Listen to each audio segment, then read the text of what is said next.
قتل دو طرح کے ہوتے ہیں. ایک ہے آپ قتل کا ذریعہ بنے ہیں, ایک ہے قتل کیا ہے آپ نے. پھر ذریعے کی بھی دو قسمیں ہیں, ایک ہے مضبوط ذریعہ بنے ہیں, ایک ہے بہت کمزور ذریعہ بنے ہیں. اس کو فقہ کی اصطلاح میں کہتے ہیں فعل فاعل مختار. فعل فاعل مختار کیا مطلب؟ ایک بندہ ہے, آپ نے اس کی کنپٹی پہ گولی رکھ کے ٹھا کر کے مار دیا, وہ مر گیا. اس قتل پہ کیا ہے, شریعت کیا کہتی ہے؟ آپ کو بھی ٹھا کر کے مارا جائے گا, کیونکہ خود سے آپ نے یہ عمل کیا ہے. آئی بات سمجھ میں؟ ایک ہے آپ نے کسی کو ترغیب دی کہ تو فلاں بندے کو مار دے, جا کے بہت ثواب ملے گا تجھے. ترغیب دی, میں تجھے اتنے پیسے دوں گا. وہ گیا, اس نے ٹھا کر کے بندہ مار دیا, تو وہ لٹکے گا, آپ قصاصاً قتل نہیں کیے جاؤ گے. کیوں؟ اس لیے کہ آپ نے جو ترغیب دی ہے نا, آپ نے اس کو مجبور تھوڑی کیا ہے قاتل کو. قاتل نے بالکل اپنے اختیار سے مقتول کو قتل کیا ہے, اس میں آپ کی کوئی زبردستی نہیں, صرف موٹیویشن تھی آپ کی. تو موٹیویشن بھی جرم ہے. قتل نفس کا گناہ تو آپ کو ملے گا, لیکن دنیا میں اسلامی قانون میں یہ اس سے کم درجے کا جرم ہے کہ ایک آدمی ڈائریکٹ جا کے قتل کر رہا ہے اور ایک دوسرے کو قتل کرنے کی ترغیب. تو دنیاوی احکام میں یہ کم درجے کا جرم ہے. پوری دنیا میں اس پہ آپ کو لٹکایا نہیں جائے گا کہ جی ترغیب اس نے دی تھی. ہاں, قیامت کے دن تو آپ کو بھی قتل کا گناہ ملے گا. قیامت کے جو اصول ہیں وہ تو کچھ اور ہے نا, لیکن دنیا کے اصول کیا ہیں بولو, کچھ اور ہے.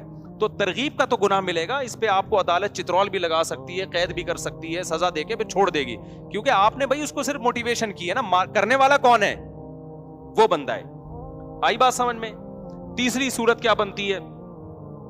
ایک بندہ تھا, آپ چاہتے تھے اس کو مارا جائے, آپ نے قاتل کو کہا تو جا کے مار دے, اور میں نے اس کو پیچھے سے پکڑ کے رکھوں گا, باندھ کے رکھوں گا, تو اس کے سر پہ گولی مار دینا. مارنے والا کون ہے؟ قاتل. آپ کون ہو؟ پکڑنے والے. اب آپ بھی مباشر کہلاؤ گے. اب دونوں کو لٹکایا جائے گا, اس لیے کہ دونوں قتل میں پریکٹیکلی شریک ہیں. آئی بات سمجھ میں؟ ایک صورت کیا ہے, آپ نے کسی کو جا کے کہا, آپ نے کسی کو جا کے کہا تو مر جا, اس زندگی سے موت کیا ہے بہتر ہے. اس نے کہا اچھا یار یہ مسئلہ تو مجھے معلوم ہی نہیں تھا, اس زندگی سے موت کیا ہے بہتر ہے. اس نے بندوق اٹھائی, ٹھا کر کے اپنے آپ کو مار لیا. اب تو چترول بھی نہیں لگیں گے آپ کو, بس گناہ ہوگا. کسی مولوی صاحب کے پاس جاؤ گے, مولوی صاحب کہیں گے توبہ کر یار, تو کس قسم کے مشورے دے رہا ہے لوگوں کو.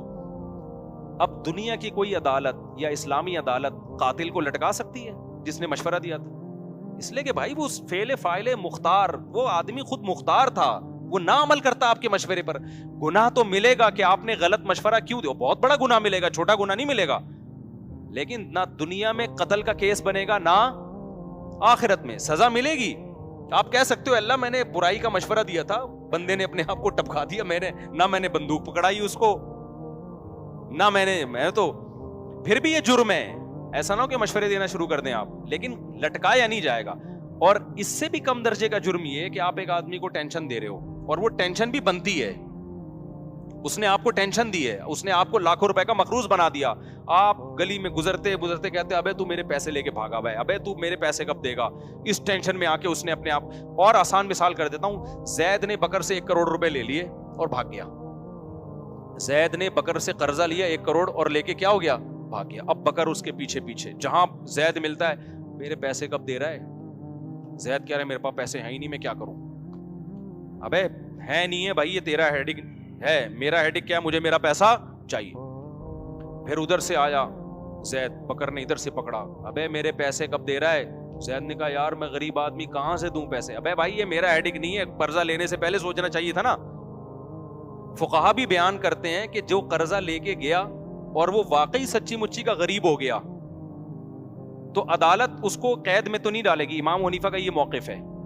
عدالت کیا کرے گی, بکر کو کہے گی تو جان اور زید جان, کیونکہ ہم اس کے پاس پیسے ہیں نہیں تو نکلوائیں کہاں سے, اب تو اس کو ذہنی ٹارچر کر کر کے نکال لے. عدالت یہی کرے گی کہ تو جا اور یہ جانے. اب تو اس کو پیچھا کرتا رہے, جہاں جہاں ملے نا اس کو بولتا رہے میرا پیسہ میرا پیسہ.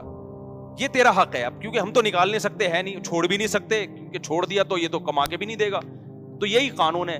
اب مجھے بتاؤ, بکر جہاں بھی زید ملتا ہے, بکر زید کو کہتا ہے میرا پیسہ میرا پیسہ میرا پیسہ. ایک دن زید آیا, اٹھا کر کے کیا کر دی, اپنے گولی سے مار کے اپنے آپ کو ختم کر دی.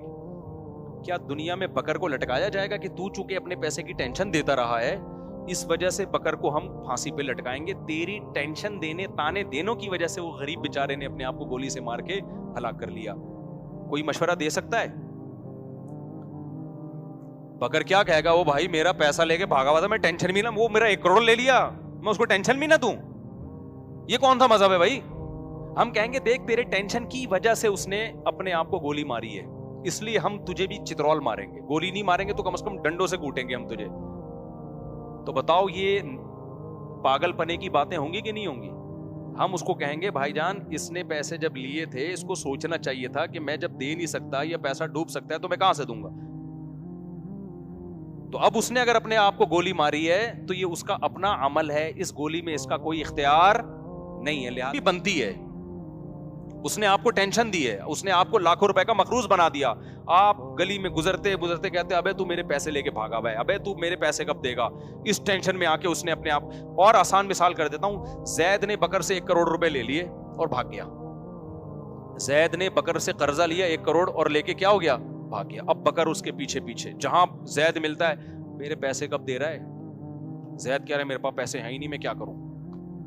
ابے ہے نہیں ہے بھائی، یہ تیرا ہیڈک ہے، میرا ہیڈک کیا ہے؟ مجھے میرا پیسہ چاہیے. پھر ادھر سے آیا زید، بکر نے ادھر سے پکڑا، ابے میرے پیسے کب دے رہا ہے؟ زید نے کہا یار میں غریب آدمی کہاں سے دوں پیسے؟ ابے بھائی یہ میرا ہیڈک نہیں ہے، قرضہ لینے سے پہلے سوچنا چاہیے تھا نا. فقہا بھی بیان کرتے ہیں کہ جو قرضہ لے کے گیا اور وہ واقعی سچی مچی کا غریب ہو گیا تو عدالت اس کو قید میں تو نہیں ڈالے گی. امام حنیفہ کا یہ موقف ہے. عدالت کیا کرے گی؟ بکر کو کہے گی تو جان اور زید جان، کیونکہ ہم اس کے پاس پیسے ہیں نہیں تو نکلوائیں کہاں سے؟ اب تو اس کو ذہنی ٹارچر کر کر کے نکال لے. عدالت یہی کرے گی کہ تو جا اور یہ جانے. اب تو اس کو پیچھا کرتا رہے، جہاں جہاں ملے نا اس کو بولتا رہے میرا پیسہ میرا پیسہ. یہ تیرا حق ہے اب، کیونکہ ہم تو نکال نہیں سکتے، ہے نہیں، چھوڑ بھی نہیں سکتے، کہ چھوڑ دیا تو یہ تو کما کے بھی نہیں دے گا. تو یہی قانون ہے. اب مجھے بتاؤ، بکر جہاں بھی زید ملتا ہے بکر زید کو کہتے ہیں میرا پیسہ میرا پیسہ میرا پیسہ. ایک دن زید آیا، اٹھا کر کے کیا کر دی؟ اپنے گولی سے مار کے اپنے آپ کو ختم کر دی. کیا دنیا میں بکر کو لٹکایا جائے گا کہ تو چونکہ اپنے پیسے کی ٹینشن دیتا رہا ہے اس وجہ سے بکر کو ہم پھانسی پہ لٹکائیں گے؟ تیری ٹینشن دینے تانے دینوں کی وجہ سے وہ غریب بیچارے نے اپنے آپ کو گولی سے مار کے ہلاک کر لیا. کوئی مشورہ دے سکتا ہے؟ بکر کیا کہے گا، وہ بھائی میرا پیسہ لے کے بھاگا ہوا تھا، میں ٹینشن بھی نہ، وہ میرا 1 کروڑ لے لیا، میں اس کو ٹینشن بھی نہ دوں. یہ کون سا مذہب ہے بھائی؟ ہم کہیں گے دیکھ تیرے ٹینشن کی وجہ سے اس نے اپنے آپ کو گولی ماری ہے، اس لیے ہم تجھے بھی چترول ماریں گے، گولی نہیں ماریں گے تو کم از کم ڈنڈوں سے کوٹیں گے ہم تجھے. تو بتاؤ یہ پاگل پنے کی باتیں ہوں گی کہ نہیں ہوں گی؟ ہم اس کو کہیں گے بھائی جان اس نے پیسے جب لیے تھے اس کو سوچنا چاہیے تھا کہ میں جب دے نہیں سکتا یا پیسہ ڈوب سکتا ہے تو میں کہاں سے دوں گا. تو اب اس نے اگر اپنے آپ کو گولی ماری ہے تو یہ اس کا اپنا عمل ہے، اس گولی میں اس کا کوئی اختیار